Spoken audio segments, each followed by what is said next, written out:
Good afternoon. I'm June Tinsley, Head of Communications with NCBI, and today I have the pleasure of having a chat with Brian Manning, who works with NCBI as an IT trainer down in the Southwest. Thanks very much, Brian, for having a chat with me today. No problem. Good, good, good. Today we were having a chat about the relationship between Braille, its usage, and the advances in assistive technology, and I suppose the dynamic between Braille and assistive technology. But to begin with, Brian, if I could ask you just to kind of give a bit of a context to yourself and to the role that you have in NCBI. Well, as you say, I do the IT training and the technology support in Cork and Kerry. My background would be my background I would have studied in UCC way back in the 80s and the early 90s, and there I did a graduate diploma in computer science. So I suppose that's what brought me to the whole technology table within NCBI. I started with NCBI itself in 2001. So Right. I'm there almost 19 years now, and I've been working in technology support and training, as I say, for the past almost 19 years.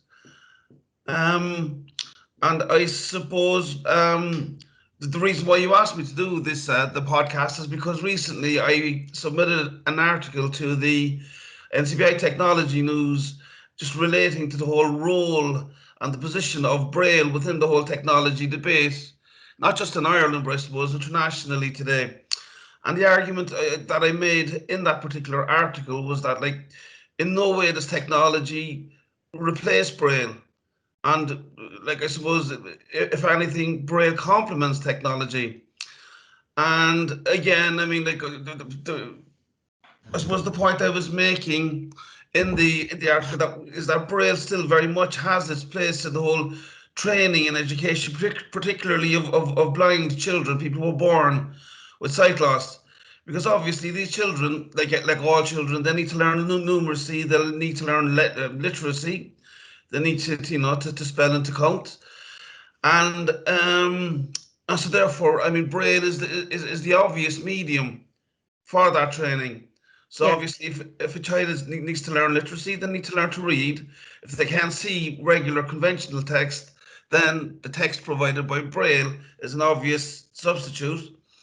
And again, children need to learn numeracy. And again, I mean, Braille operates as a great medium of learning maths through Braille. And So, what do you think are the kind of the common usage of Braille today?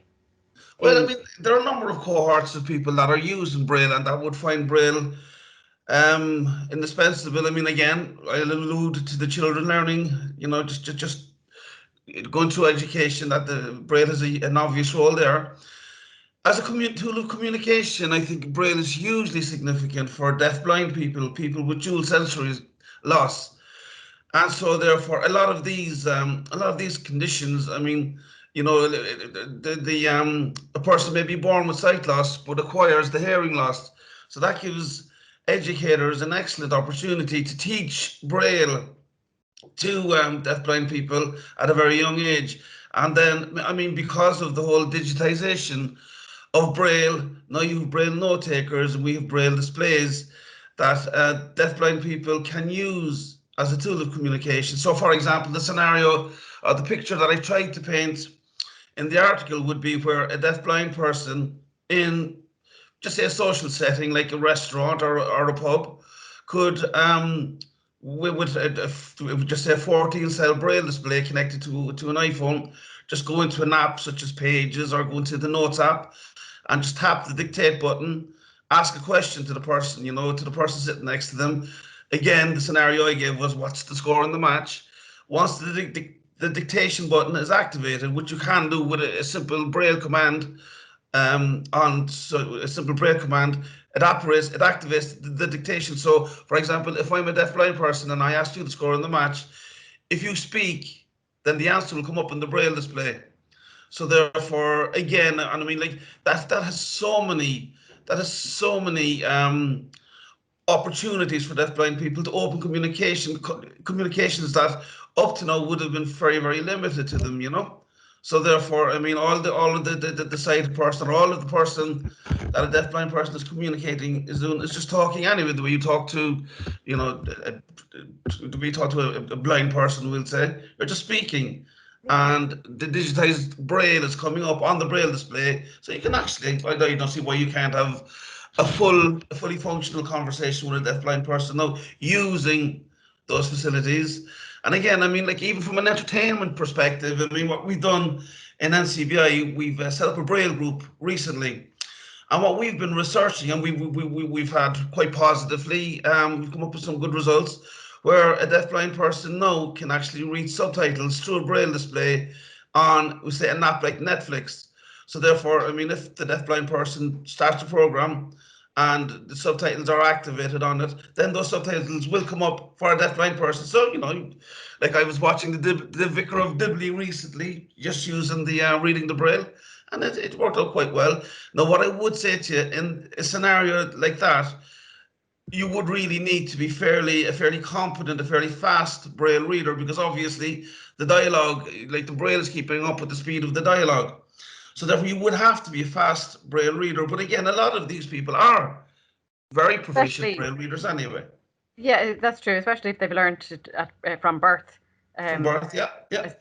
And again, I mean, even from an entertainment perspective, like, I mean, you know, they could watch the Vicar of Dibley, but even from like you could throw on historical documentaries, or you can, you know, you could just, so there's so many opportunities for advanced entertainment there for deafblind people who maybe traditionally wouldn't have thought to use things like Netflix or, you know, YouTube, you know, those things. So again, Braille has a definite role for people who are deafblind.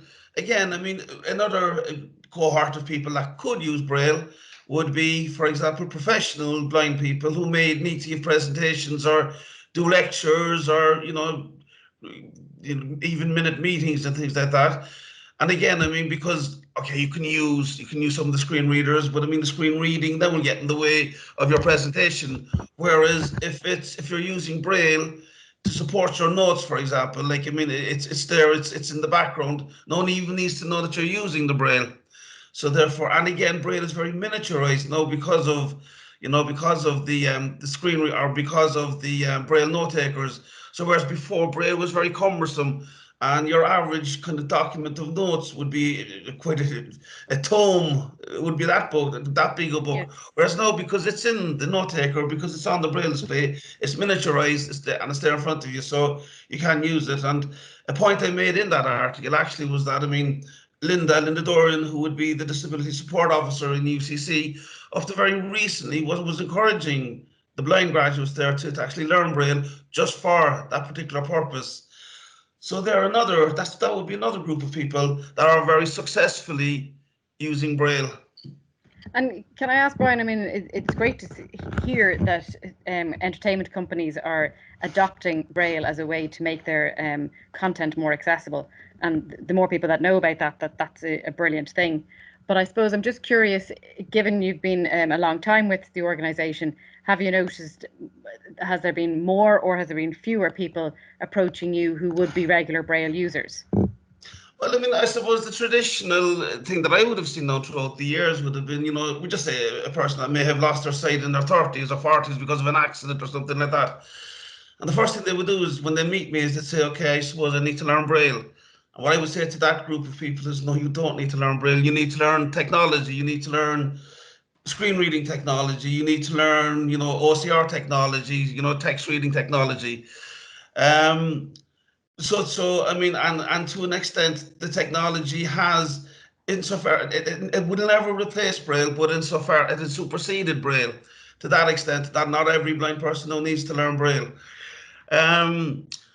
And again, just to get back to the previous point as well, June, about the entertainment and about the Netflix. I mean, to be honest with you, the fact that we have access to those to that digitized Braille, it's more kind of it's not by design on the part of these app designers. It's just, you know, the way that you need to set up your iPhone, and you need to have the proper settings and to know those settings, I suppose.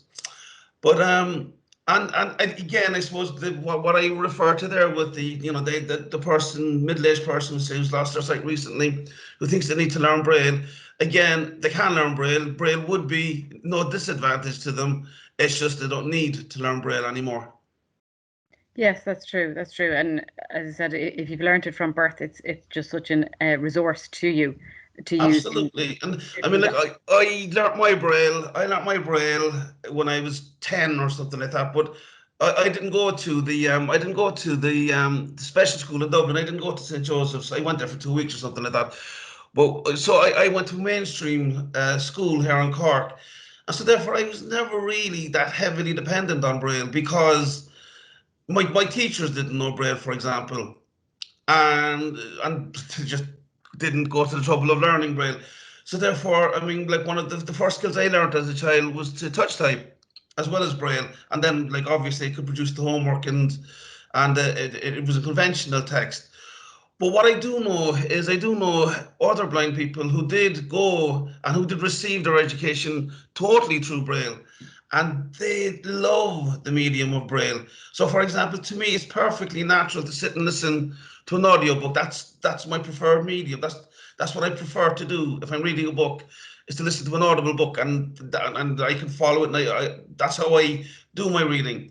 Or Yes, even Jaws. I like listening to Jaws. If I have to read a professional document, I'll actually get Jaws to read it because I can follow Jaws. I can follow the intonation of Jaws. Whereas the people who have received their education through Braille, a lot of those people will tell you that that's the medium they're happiest with. That's how they work best. So, for example, I do know people like who are, if they're reading a book, they prefer to have it in Braille, or if they're reading notes, they prefer to have them in notes. It's similar to the argument. Like, do you have does a sighted person read a hard copy book, or do they read the electronic version on Kindle or something like that? A lot of the people say they love the feel of the book, the tactile touch of the book, and it's the yeah, same for a lot of people who are born to Braille, or was born who learn Braille from that early age. They prefer that the intimacy of the actual book itself. correct. And I suppose uh, not all books are available in Braille. So they can be a bit limited that way. And I suppose NCBI Library assists in making sure that books are available in Braille, both in a hard copy, as you say, but also digitalized. Exactly. And I mean, most books now should be really available in digitized Braille because, the whole Marrakesh project that, the Yeah, NCBI library staff worked on. I mean, any of those books that are available now in BRF. So which means that they can, like, if you have your note taker, or if you have your Braille display, then you can actually have access to them in Braille, which is again, it's a fantastic initiative.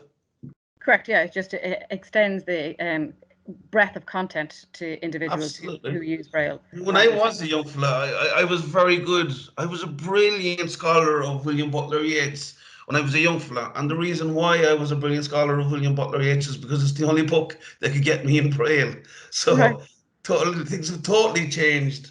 Things have Yes. totally changed now, and everything's available in Braille with proper equipment. And in terms of when you were in college, was accessing resources and books and stuff in your preferred format available to you then? No, definitely not. I mean, I started in UCC 1988. This makes me Right. sound really, really old, but I was a child prodigy. I Don't was worry. only three. But, no, but what actually happened at the time was I was the first vision impaired student in the college. So what we NCBI again, I linked in with NCBI at the time. We had the social worker, we would have called her then, Fionnuala O'Donovan, and she helped me. What we did was we set up a reading pool within the library. There was a lady in the library called Patricia McNamee, and between Fionnuala, myself, and Pat McNamee, we set up a reading pool. So all of the librarians and some of the college staff all got involved in whatever I needed to read because I did arts for my primary degree, and it Right. was very, very kind of reading heavy. So there's a lot of books that we had to put onto tape. We had to buy tape recorders and tapes and put them all onto tape. And I mean, like the disability support office and the disability support service in the college now kind of emerged from that particular reading pool. I know it's perhaps the most successful disability support service Definitely in Ireland, anyway, I would argue. But and again, June, I mean, like I still have a role because of my position within NCBI. I mean, I would still meet a lot of the students as they come into UCC, the blind students, and I mean, like I see them now with their little laptops and their little iPads, and everything is miniaturized and everything is there for them. Whereas at the time, it was a huge logistical operation just so that I could get me history books Yeah. and my sociology books read, you know. Yeah, and So I said, while you look on with them with envy, I'm sure it is fabulous that the processes and technology has evolved to such an extent where the students do 100%. have access. And obviously, the Bookshare initiative certainly helps that as well. That's going to help that hugely, as well, So, Yeah. yeah. I mean, someone described my degree, my primary degree, someone actually described it as more a community degree than my degree because there's so many other people had to work Right. putting the reading material together. Yeah, exactly. Yeah, Whereas that's now true. it's just there for you. It's almost at your fingertips. It's just brilliant. Yeah, it is, and well deserved in fairness for the more students that are aware of it, the better, so that the Absolutely. I mean, we have really hugely made the transition from segregated education to mainstream education, and then I mean from secondary education. I mean, if you're a blind person and you have the ability and the aptitude, then there's no reason why you can't go to third level. So that kind of transition into mainstream third level education has been made. I suppose the next challenge is to make the next logical step, which is from third level education into employment. So that's the true. one we need to be challenging now, I think.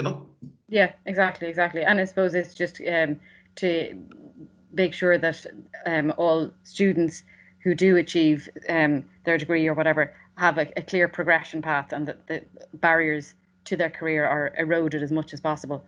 Um, Insofar as they can, yeah, yeah. Yeah, exactly. And I suppose just to conclude there, Brian, I mean, obviously you're both passionate about Braille, but also about assistive technology. And in essence, is it fair to say, in your view, that they do complement each other and there's a clear role for each, and one won't supersede the other? Absolutely. One would, they definitely do complement each other, and like they both have their own significant roles in, I suppose, the progression of blind people, be it through education or in the workplace. So Braille will never be replaced.